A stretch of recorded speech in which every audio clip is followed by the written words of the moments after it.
सुप्रभात प्यारे बच्चों, आज हम नैतिक शिक्षा पुस्तक का पाठ 27 पढ़ेंगे।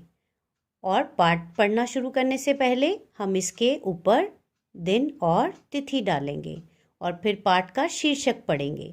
पाठ का शीर्षक है देश की सेवा कर।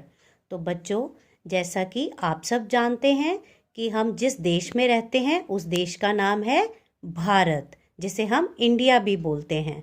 तो बच्चों, आप सोच रहे होंगे कि आप तो बहुत छोटे हो, आप देश की सेवा कैसे कर सकते हो।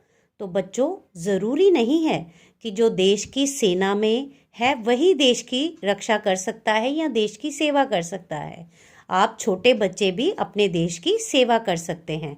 जैसे कि अगर आप अपने शरीर का ध्यान रखते हैं, तंदुरुस्त रहते हैं, सेहतमंद रहते हैं, तो वो भी एक तरह से देश की सेवा है।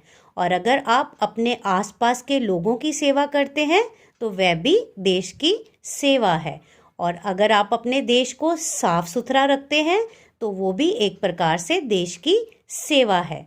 तो चलिए बच्चों, आज का पाठ पढ़ना शुरू करते हैं। अब थोड़ा टहल, जी बहला, आपस में बात कर, बड़ों के सिरहाने मत बैठ। जैसा कि मैंने आपको अभी बताया कि अगर आप अपने देश की सेवा करना चाहते हैं तो सबसे पहले आपको अपने शरीर का ध्यान रखना पड़ेगा। और शरीर का ध्यान हम कैसे रख सकते हैं? सुबह उठकर कसरत करके और थोड़ा टहल कर। जैसा कि इस चित्र में ये बालक सुबह उठकर टहलने जा रहा है। और बच्चों, हमेशा याद रखें कि आपको अपने आसपास में रहने वाले लोगों से बातचीत करनी चाहिए। अगर आपके घर में कोई मेहमान आता है तो आपको उसको नमस्कार करना चाहिए और उससे बात करनी चाहिए, डरकर छुपना नहीं चाहिए।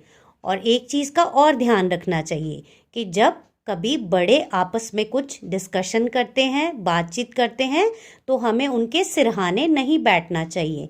सिरहाने का मतलब होता है कि उनके पास नहीं बैठना चाहिए, मतलब कि हमें बड़ों की बातों में दखल नहीं देना चाहिए। चलिए आगे पढ़ते हैं। डर मत, वीर बन, सेवा कर, माता की सेवा कर, पिताजी की सेवा कर, बड़ों की सेवा कर। तो बच्चों, जो निडर बच्चे होते हैं वह कभी किसी से नहीं डरते। जो वीर बच्चे होते हैं वह किसी भी काम से या किसी भी चीज़ से घबराते नहीं हैं। और बच्चों, हमें अच्छे नागरिक होने के नाते, अच्छे बच्चे होने के नाते अपने माता पिता की सेवा करनी चाहिए और अपने से बड़ों की भी सेवा करनी चाहिए। जैसा कि आप इस चित्र में देख रहे हैं कि यहाँ पर एक छोटा बालक अपने से बड़े की सेवा कर रहा है जो कि बीमार है और वह उसकी सेवा कर रहा है। इस प्रकार से भी जब हम बड़ों की और अपने आसपास के लोगों की सेवा करते हैं तो वह भी एक तरह से अपने देश की सेवा होती है। इस चित्र में आप देख रहे हैं कि एक बालक और एक बालिका बच्चे को प्यार कर रहे हैं। तो हमें बड़ों की सेवा के साथ साथ अपने से छोटों को प्यार भी करना चाहिए। जब हम छोटों को प्यार करते हैं तो वह भी एक तरह से देश की सेवा ही माना जाता है। तो बच्चों, आगे पढ़ेंगे। समाज की सेवा कर, देश की सेवा कर। समाज का मतलब होता है हमारे आसपास रहने वाले लोग। जब हम अपने आसपास रहने वाले लोगों की सेवा करते हैं तो इसका मतलब है कि हम अपने देश की सेवा कर रहे हैं। और हमें अपने आसपास को साफ भी रखना चाहिए, क्योंकि देश को साफ रखना भी देश की सबसे बड़ी सेवा होती है।